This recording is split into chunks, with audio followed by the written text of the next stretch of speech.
Welcome, worldwide ultra fans. It is the third edition of I Run Far Live here. It is Thursday afternoon, about 4 p.m.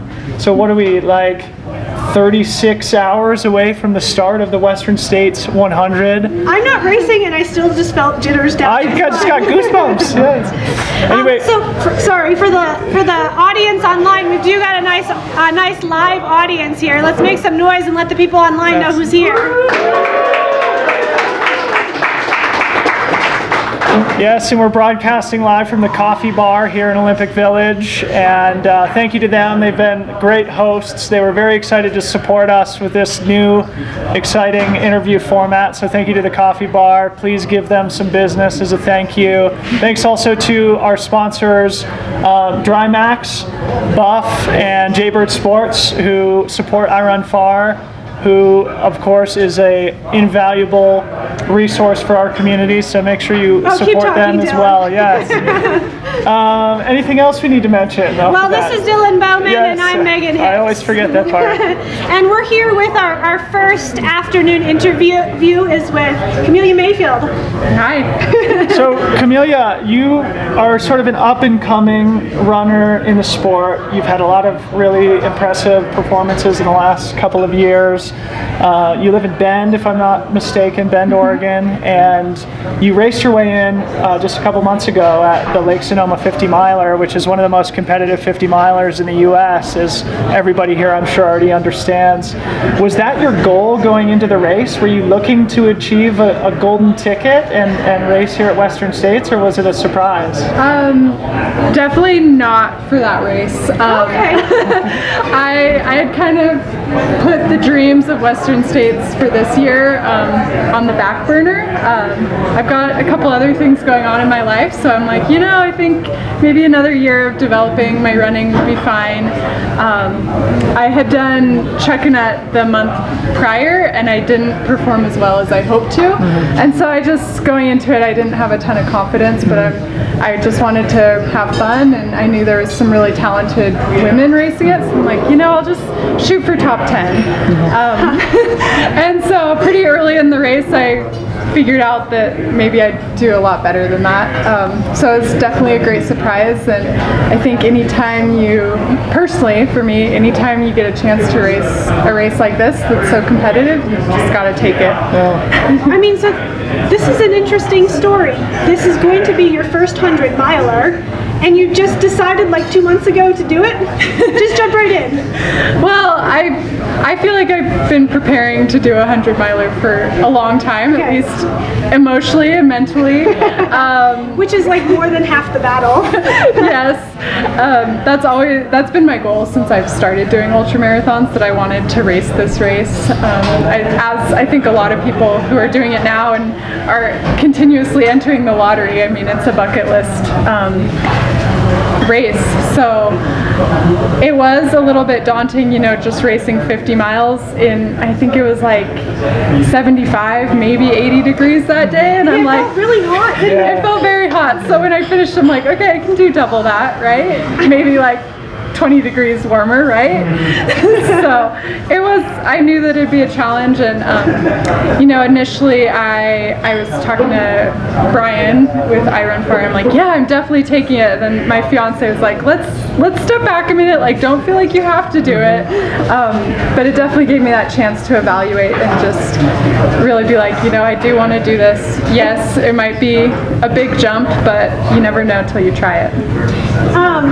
So I Run Far interviewed you once before after your podium finish at Lake Sonoma, but the viewing world, the I Run Far viewing world, still doesn't know too much about you.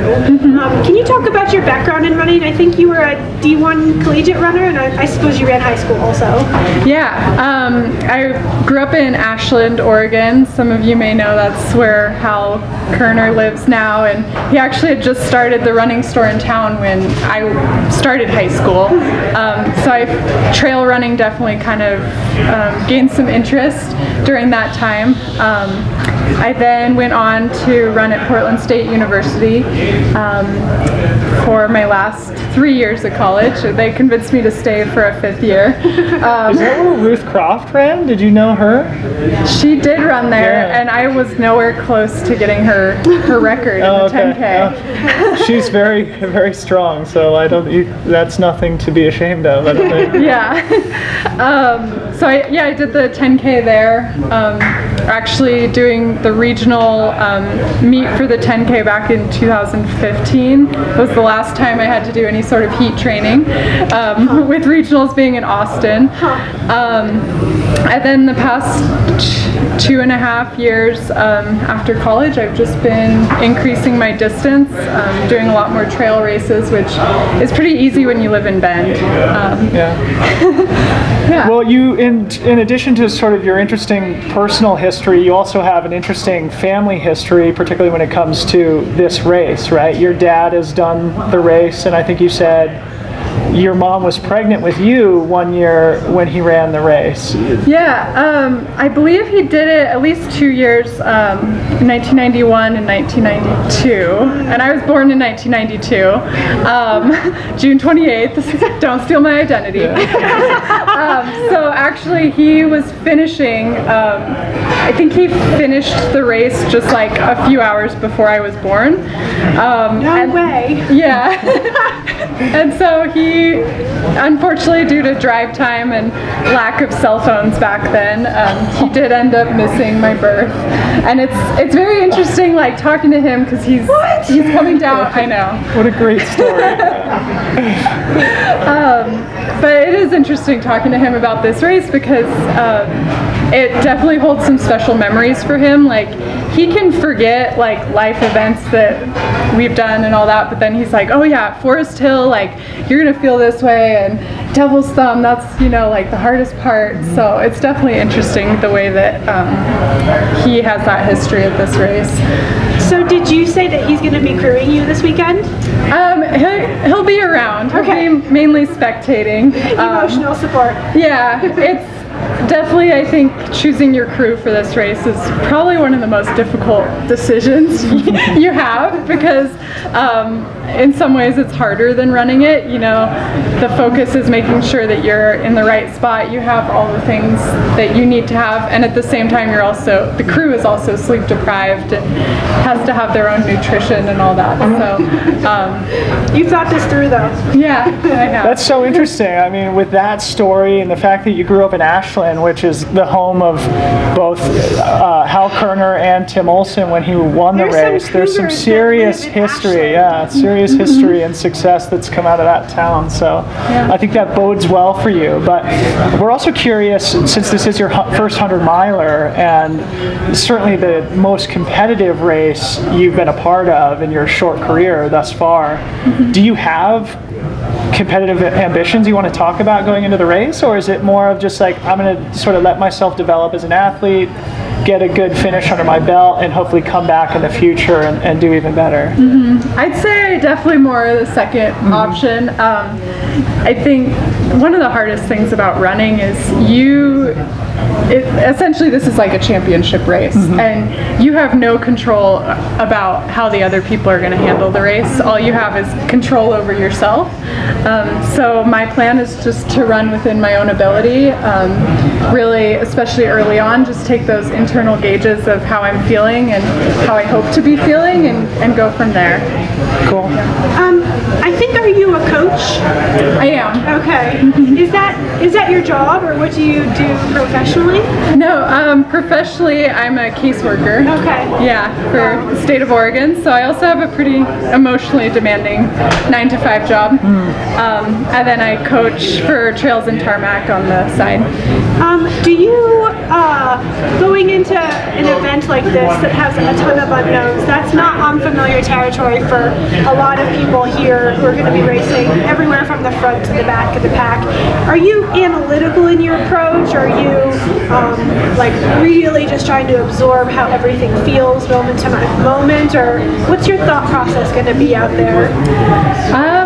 I'd say I'm definitely more moment to moment, like just really running in a mindful way about taking basically just that inventory of what my body needs, what emotionally I need.